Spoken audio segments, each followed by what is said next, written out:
if you look at the procurement section in 217 of the Constitution, really it's about competitiveness on price, transparency, accountability. And what we've done instead is overemphasize this notion of race, and in a way that's distorted price and been to the mass detriment of poor black people.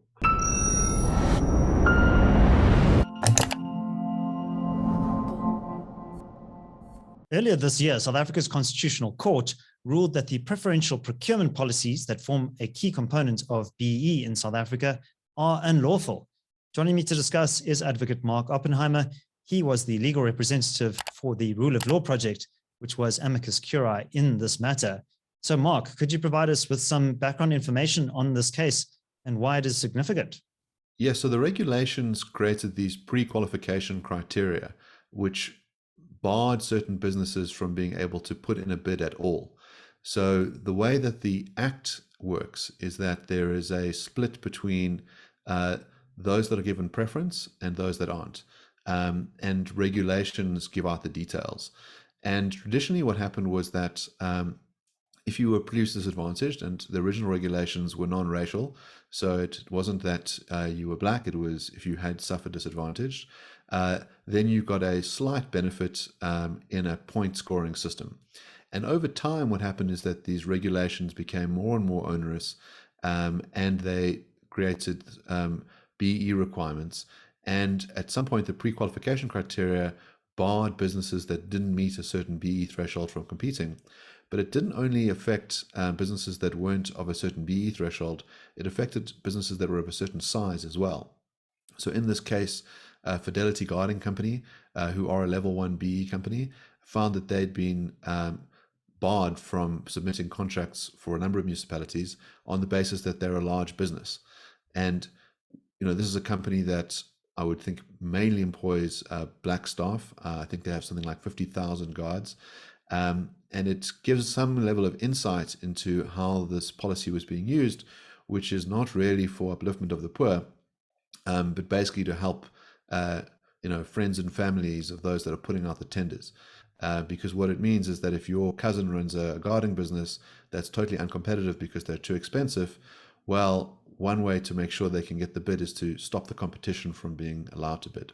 And what the Constitutional Court did was ultimately hold that the minister who produced those regulations doesn't have the power to produce those regulations, and the regulations were set aside. Now, the court has recently been asked to make a ruling on when that would take effect. All right, so the minister in that case was the Minister of Finance, who at the time was Pravin Gordhan, but the minister, the office of the National Treasury is the respondent in this matter still. So this latest judgment by the Constitutional Court of 30th of May, what was that about specifically? So what happened was that the court had produced this judgment in February, and this really set the cat among the pigeons. It was a 5-4 judgment, so quite narrow, and declared, as I said, that the regulations were unlawful. Now, the minister took the view that it was unclear when this would take effect, and said, until we can determine this, no state department may put out a tender at all. So that gives you some sense of what government's priorities is. It's not service delivery for the poor. All those people who need a RDP house or a new toilet, or when Eskom needs to hand out contracts to ensure that all of us have electricity, the government said, well, we don't think that's very important. What we think is we should be allowed to continue to benefit our friends and family through the continued operation of these BE regs, which the court has declared to be unlawful. And so they brought an application to seek clarity from the court.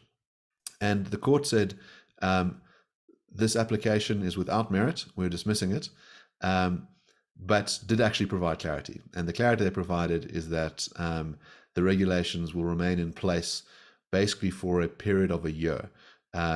So the government has now started handing out bids on the basis of the old regulations, but the clock is ticking on BE procurement. All right, and you mentioned Eskom there, and I interviewed the CEO of Eskom, Andre de Ruyter, recently on this show. And I asked him about this Preferential Procurement Act and some of the challenges that it imposes. And his response was quite interesting, it was quite diplomatic.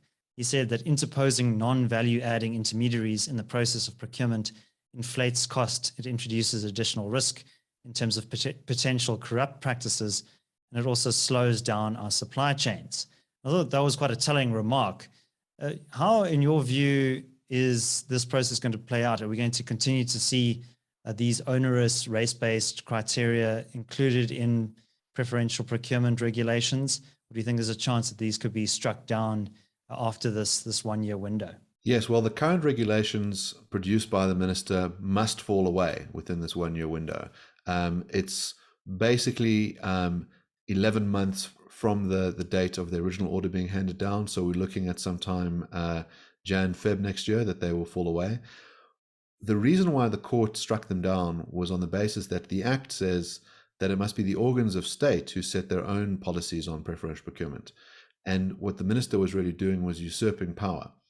So the minister will never have the power to produce regulations again, but the organs of state will have such a power. And I think what we'll probably find is that different organs of state will take different views. And, for example, the Western Cape, there are particular organs of state there that will now have the opportunity to use a merit-based system or a non-racial system. If they want to give legs up to people for preference, they don't have to do it on the amount of melanin in your skin. They can do it on the basis of someone actually having suffered past discrimination. But they'll have that freedom. One of the things, as the rater points out, is this idea of inflating prices. To give you an idea, the way that the Act works is that you have this 80-20 rule, so that 80% of the points will be determined on price and 20% will be determined based on the sort of preference. Now, what that means is that if you don't meet the BE criteria, you still have an opportunity to bid and compete, and the points on price are set by the lowest price bidder. So it creates some level of competition. But what that pre-qualification criteria does is it bars a lot of people from being able to participate at all. So the price distortion can be gigantic because all of those people who would have come in with a low price now can't bid at all. So it's only those who meet the BE criteria that get to play. And so there's no cap really on how much prices can be driven up.